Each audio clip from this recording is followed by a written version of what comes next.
Hi, GRRA. I'm Joel Gillison, the Government Affairs Director for the Association. Today I'm going to briefly walk you through the basics of absentee voting in North Carolina for 2020 and also provide some resources for you all.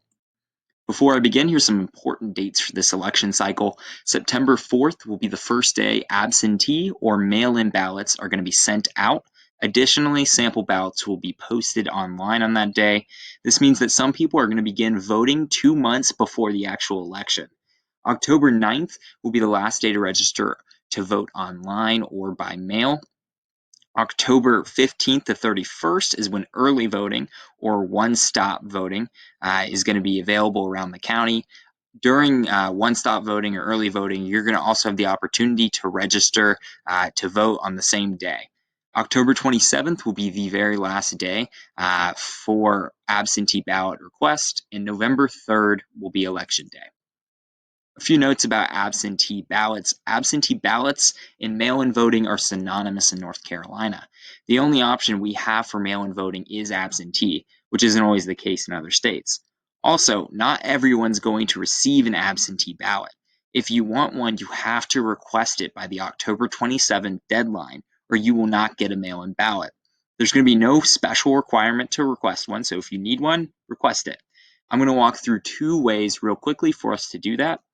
The first one is to go directly to ncsbe.gov/voting/vote-mail. You're going to scroll down and then click NC Absentee Ballot Request Form. Once you have the form pulled up, it's a PDF. You're going to read the instructions on page 2 and then fill out page 1. You can use page 3 and 4 to get your county's BOE information. I already have the Guilford County Board of Elections information listed here.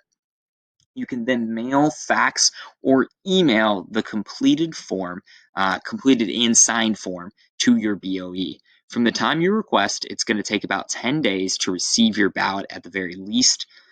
Also, please note that when you fill out this form, it must be signed by the voter, close relative of the voter, or the guardian of the voter.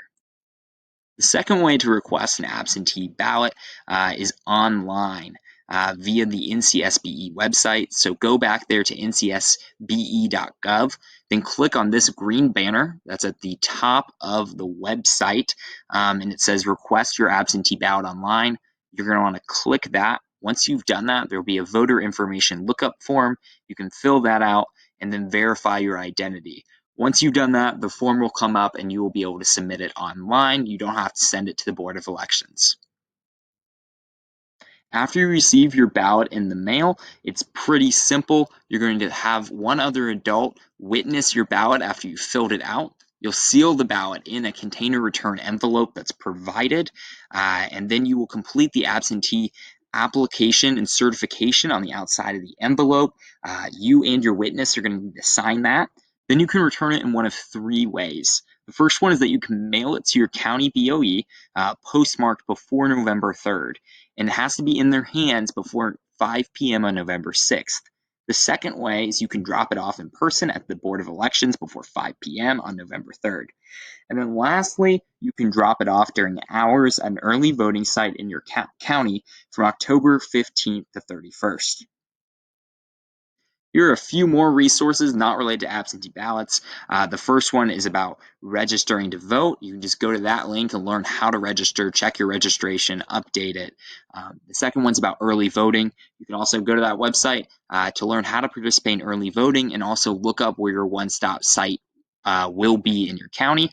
And then lastly, we have the voter search tool, which is incredibly helpful if you want to see where your polling place is or see your sample ballots. So those are all additional resources for you guys to look at. Well, thank you guys so much for listening, GRRA. And just remember this fall to vote for our Realtor Party candidates. Thank you guys.